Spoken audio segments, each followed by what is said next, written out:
And underneath it'll be called the Golgotha of the fairies eating frogs on a Tuesday.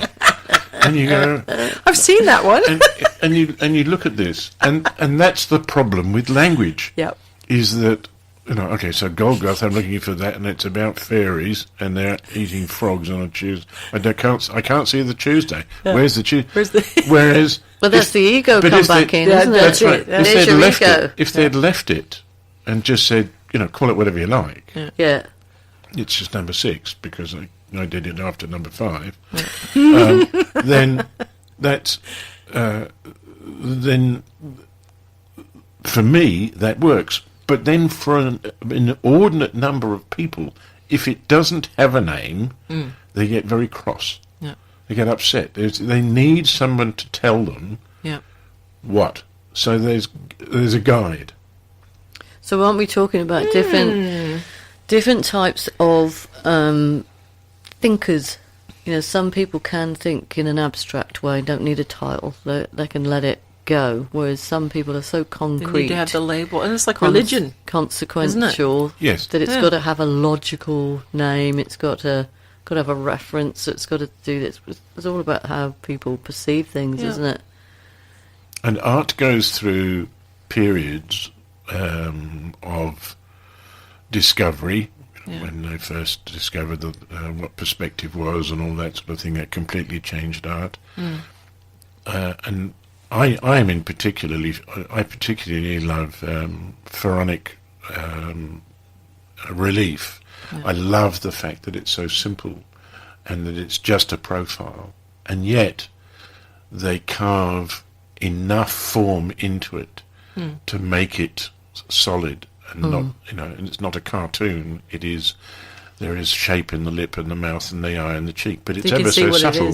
It's ever so subtle. Like even the Queen's, the 3D. the Queen's head on a coin or something like that. Yeah. Is that there's moulding there? It's not just a slice of the head, a silhouette. But coming back to the issue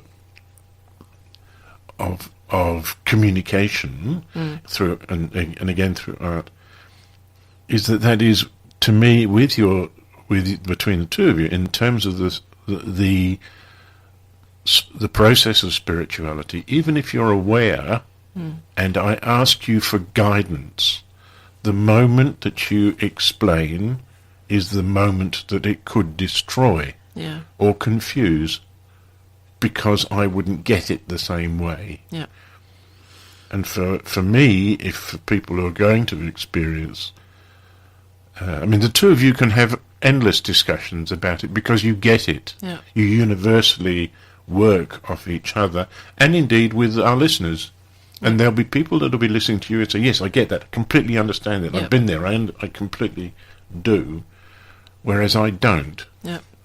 And I feel the poorer for it. Yeah. And maybe by episode 14,646, you may well have that long. Persuaded me. Well, this is where the meditation and the creativity actually comes into it, because when you sit say you're in a room with 12 people, and you're actually doing a guided meditation. The guided meditation, the words in the meditation are the same, but you as the listener will perceive the tree on the hill or the river in the forest will see it completely different to every other person in the room. So your brain is the creativity. Your brain is interpreting those words in the way that you want to say it. Yeah. You know what I mean? Yeah. Yeah. It's funny, going so a bit you need off, to learn to meditate, bro. Yeah, going a bit off track. I was in Bali quite recently and looking at some art on a particular social media program. Yeah. And so this will raise a few questions. There is a well-known she's Swedish artist who now lives in Bali, and I'm not going to name her, who actually painted her face and part of her upper body with her menstrual blood, and then took photographs of herself and posted them. So, in the name of art, she was celebrating her femininity and her feminine power and the power of being a woman. Now, some people might find that absolutely abhorrent and vulgar, but she said she sat quietly in the garden and meditated and then suddenly went off and did that. Have you Okay. have you been to Mona in Tassie? The No. museum of one of their feature pieces down there, I think, is about 40 castings, plaster casts of vaginas, Okay. which is a bit bizarre. I'm very, very happy to say that I didn't recognise any of it. Which That's for another show. One might have winked at you. but the point that I think that is interesting about that sort of art is that people, I cannot imagine that they would do it for any other reason other than shock factor. Yeah. I cannot understand that that in an artistic, sorry, if you're going to describe art as in a particular way, that it is art. It's certainly confronting, and and it was a shit machine that was there. No, it's true. It puts food in one end, and it goes through all these tubes and things, and it's artificially. It works like a The stomach. kids would have loved that. Yeah. It works like a stomach, and then Wow. and it works exactly the same way that gets injected with Going through the acids and all the intestines and other bits everything and else. pieces, Oh my gosh. and eventually, poo comes out the other end. That reminds me of a Cliff Richard track. Shit and fannies. That was not in the We top 10. don't talk anymore. Oh dear! I knew this was all going to go south. Only takes one glass. Yeah. That's it, exactly. Coming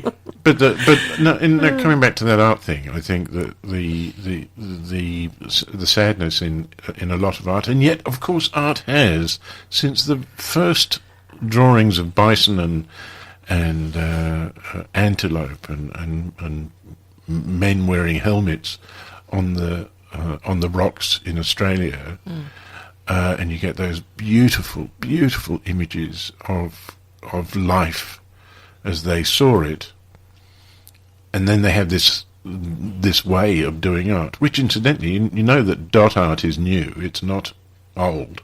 Like the Aboriginal. The Aboriginal dot art is not new, not old. It's new. How new? It was about 1950 or something. Really? Yeah. Wow. Because- okay, didn't know that. No, as a form of art, because the line where they draw lots of lines. Oh, and those things, symbols Yeah. mean something, don't That's they? well, all of it does. Meeting places. All of it, and- absolutely, all of it does, and it was A form of the language of storytelling, Yeah. and that's why they get so upset today when art is taken from them, because and they say I'm sorry, but it's part of our spiritual conversation that you've just stolen, and you put it on a washing up cloth. That and I can understand that working for them, because they don't have a written language as we know it, but they have a pictogram language which is very, very strong Yeah. and very understandable by a multitude of languages, because there's a number of different languages for the Aborigines, and it allows them to communicate at so many levels. They have become the taskmasters of not writing, but being able to talk about the serpents in the sky being the Milky Way and so on. And that comes back to language, and that comes back to expression, and it comes back to being able to share. And there's a lot, I think, that we lose in that. That we have lost. Yeah. I think going back to that, though, the whole ethos around creativity, that in a sense that would draw us closer to a spiritual connection, because art was integral to downtime, really, wasn't it? Or to communicate to other tribes. You can look at it at a painting. Like when we were in Hawaii years ago, we went on one of the more indigenous islands for a day, and there was a lot of art being sold. This is all just local people and their interpretation of the world around them. And these paintings, I swear, I could stand there and just stare at them for hours because they were so beautiful. There was just, and like what you're saying, there's that they've meditated these thoughts of their surroundings and the beauty and what they've absorbed into their psyche, and then they've put it onto the canvas as their interpretation of what they've thought, what they feel, what they've seen. And there was one painting in particular that I looked at. It was just in this beautiful, lush, almost like a jungle scene, and the waterfall, and the water, the way it had been painted actually looked like it was moving, just from little flecks of light through the picture. And I wanted this picture so badly, but it was so big I couldn't take it on the plane. But posted it. Well, Posted it home. I will say that there is one thing in spirituality that I do get in terms of art, and that is that when an image is transferred from the mind through the hand, through the device onto a canvas, that when that happens, there is something more than mechanical, because it is very hard to create a fake. Yeah. And the fake, even if you make it an identical copy, lacks the heart, the moment and the pressure and the very specific transfer that goes into that dot, that moment, that wipe of colour, that thing. And you can't replicate that. No. So and to me, that's also the definition of when, things like the Mona Lisa, which everyone looks at and goes, gaga. Well, it's great painting, but it's really just a painting of a lady, and it's not bad. Yeah. Or is it a lady? In terms of its technique? Well, there is that. But then you can look at Van Gogh, or you can look at, it doesn't matter. Pick an artist, and you look at it and you go, you shake, you can, because it's coming back. Yeah. It's locked into the material itself. Da Vinci. So the spirit of it is actually, to me, is captured in it. Yeah. And that's why you get it. Yeah. That's why it comes back. Okay, that makes sense. So that's the way it works for me. Yeah. But these are just sort of ideas. Yeah, Talking about which ideas, we need probably a little bit of music, because we've got to move on to our next phase. We've got another segment coming up.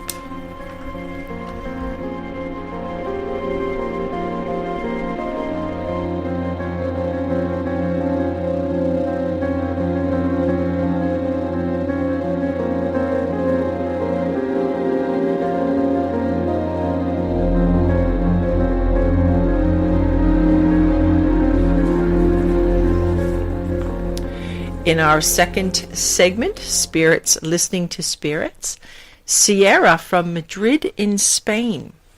She asked the question, where did astrology begin? And I thought, well, I could probably take this one. So Claudia. It's got some very interesting connections with a far remote past. Some believe the Babylonians can be credited with the development of astrology. Historical records revealed they used it to predict the seasons, weather patterns for farming, and certain events like natural disasters and wars. Some evidence, however, that the Babylonians simply inherited this form of scientific divination from a previous ancient civilization, possibly dating back almost 30,000 years. Graham Hancock, who is a very famous author, he wrote quite a few books in relation to this topic. He is quite often targeting ancient cultures and civilizations from all around the world, like the Maya, the Chinese, and in India, and they have variations of astrology contained within their own historical records and mythos. They use celestial observations to make terrestrial predictions. Aristotle and Plato regarded astrology as a science. It was introduced to the Greeks in the 4th century BC and later to the Romans and Egyptians. It was used to bring order where chaos prevailed. Astrology forecasts had such a high success rate that kings and emperors sought to use it in their council. The word zodiac, meaning circle of animals, originated in Egypt. Ancient astrologers knew it took 12 cycles for the sun to return to its original position in the sky. 12 constellations were then identified with each of these cycles. The 12 houses of the zodiac